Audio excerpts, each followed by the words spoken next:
Hi everyone. What I'm going to say today is as close to a lecture as you will receive from me. I want to talk to you a little bit about anti-Semitism. I saw a lot of people on the discussion board saying they just couldn't understand how the Germans could be persuaded to the Nazi ideals. And I have some pictures here for you that I want to go through that were actual Nazi propaganda pictures. I'd like you also at this time to open the worksheet that I placed on the announcements with this video. And I'm going to ask you to evaluate a picture after I go through a few and explain how to read these things. It's very important that you learn to dissect pictures and the messages in pictures just to live in today's world. We're going to be bombarded with images in the next year of people running for president. And unless we are critical thinkers, we could end up with, and I'm expressing my political views here, and I apologize, we could end up with a fascist in the White House, and I'm talking about Trump. We need to analyze his message. Nobody has. The media hasn't. And history can repeat itself. Okay, now, the first picture that was prominent, this was like a poster that would have been put up in the streets or on signs, on billboards, is a picture of a man they call Rothschild. He was a Jewish banker. And Hitler would name him as the person who was causing all the problems and was controlling, you can see, he was controlling the world. See this? Because he had, look at the image of a coin, he had control of the world's money. He was the king of the world. Notice, too, how they portray Rothschild with, well, first of all, with a long nose, which they said was Jewish, and also with these hands, they're webbed hands, as if he isn't a human being. And I can't read it, but there's a Jewish statement up here, something about Israel, and that he wants to take over the world to make it an Israeli state, is what he's talking about there. I'm going to skip the next one because that's the one I want you to analyze. And here's another one that they would show. Now, it's in German, and it's an advertisement for a film called Dirty Jew. So these were films you could go to in the movie theater and learn all about the dirty Jews. Notice how this man is portrayed. I wouldn't call him a welcoming face. He is portrayed with a long nose, the big ears, and he looks, to me, maybe not to you, a little bit like Satan. So we have these images of the Jews that they are some sort of horrible plague on Germany. And this is repeated as in the posters the poster I showed and in the film. The next one I have was on a postage stamp. And this big, brave man here is the ultimate German specimen. Notice he has what they called Aryan features. He has a nice-shaped nose, ears close to the head. He's strong like Germany. He represents Germany. He is just the best thing. And look at the Jews down here. Look at them. Look at them with their big ears and their noses. And look that they are being crushed by this great, big, wonderful German specimen. If you have that put on your postage stamps, and at that time, you mailed everything. You mailed letters. There was no internet. Telephone was expensive. Telegram was expensive. So all you did was write to each other, and you saw this stamp every day on your envelope. What would happen to your mind? Another stamp that portrayed the ideals of the Nazi state was that of the nursing mother And this was a symbol of motherhood, a group of motherhood that was in Germany. And Mutter and Kind means, and I probably, if you know German, I probably just mutilated, mother and child. And look how they are making her seem almost like the Virgin Mary with the halo. Look how they have hard-working farmer and a nice calm village behind it. And they are emphasizing the need for blonde-haired and probably blue-eyed women to have these great, big, strong people or children born. In fact, I was reading a book. I am reading a book called, let me see if I can find it. I have my Kindle here. I love my Kindle. Called Ravensbrück, which was a woman's concentration camp, life and death in Hitler's concentration camp. And I was reading in here while I was sitting in the doctor's office today that, let me see if I can find it. I'm sure I can.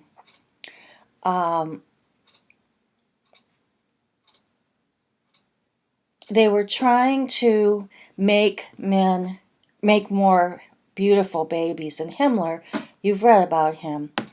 He had a mistress that lived near Ravensbrück. And in Ravensbrück, he always went, whenever he went to Ravensbrück, he went to see her. In fact, he bought her a villa near there so that he could visit her when he went there. Well, as this book said, I'm going to read a little bit to you, that Himmler should take a mistress was entirely in keeping with his views on extramarital relationships.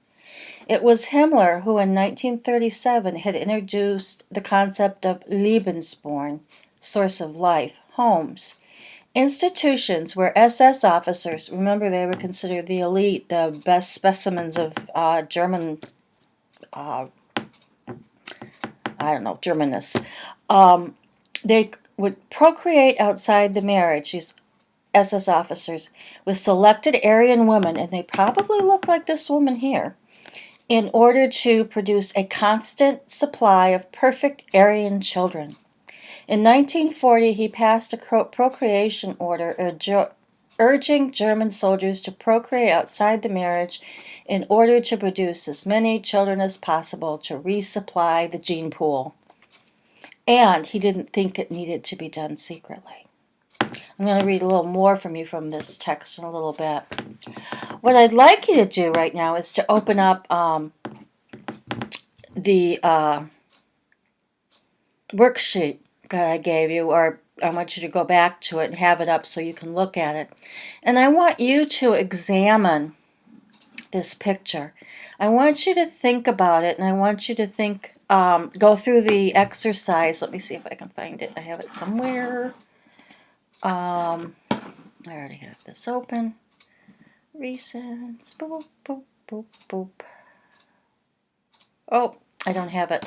But there is a, on the worksheet, it's asking you to analyze the picture, and it's taking you through the process. So what you can do right now is just stop the video and take some time to analyze this. Take about 5 minutes or so, and then turn it back on, and I will tell you some of the things that maybe you should have seen. Okay, I'm back. Hopefully you've turned me back on. Hopefully you did what I asked and aren't going to just, kind of steal my ideas. Who did you think this guy was? Well, this guy, I think you can tell he's a Jew because of the thick glasses, the long nose, the big ears. And how does this little boy look? He looks kind of scared, doesn't he? Okay.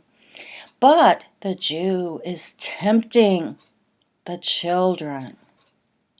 And if you read in The World Must Know the idea of blood libel, this would be where the dirty Jews would take the children at Passover and use their blood to make their matzah. Now, there's no truth to that at all, but that's what they're warning.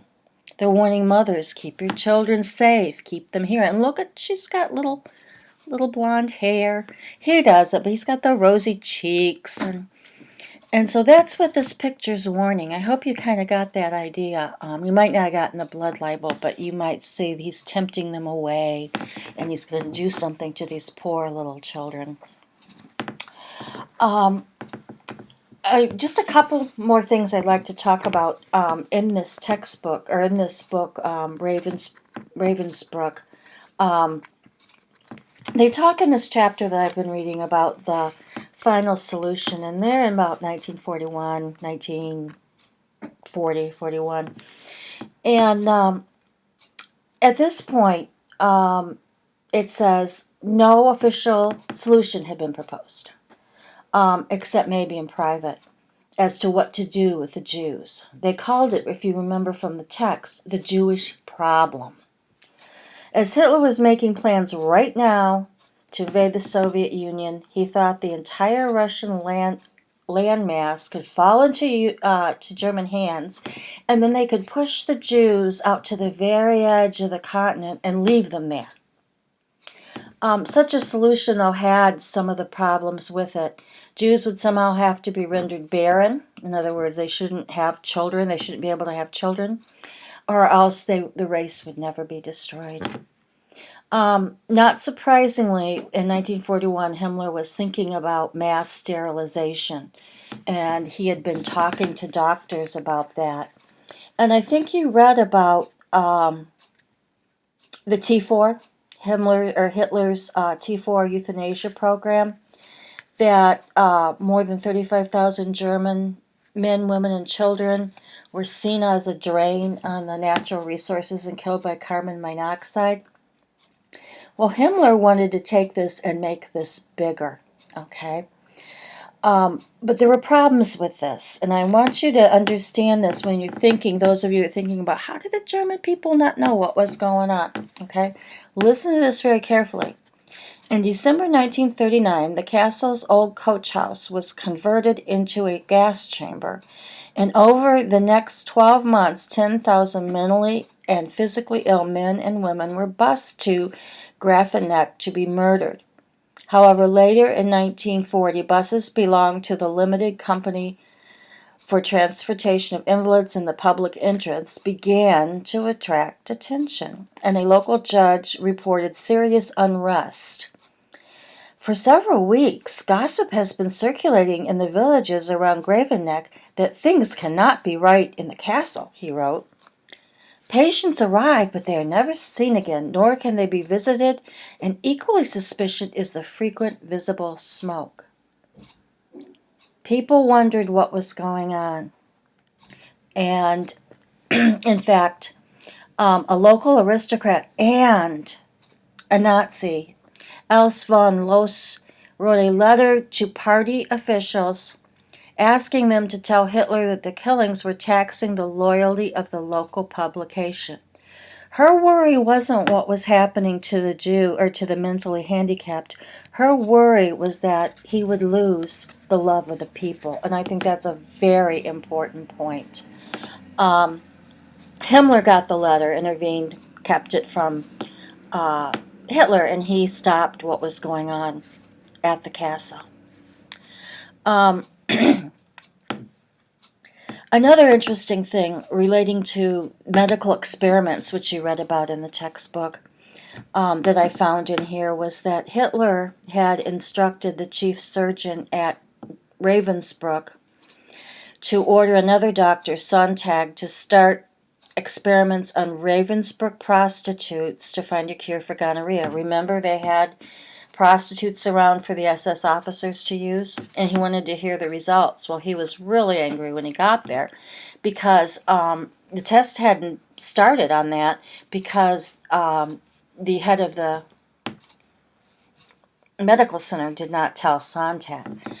So he was really angry about that, and he, because he wanted Sontag to do it, because Sontag, why he wanted Sontag to do these tests, was that he had not hesitated to apply, and this is Sontag, lethal bacteria to the skin of healthy prisoners inducing monstrous swelling and causing excruciating pain. So here's this doctor in this camp who's supposed to be taking care of people, who is conducting medical experiments on the healthy prisoners, and Himmler wants him to look and see if he can cure gonorrhea.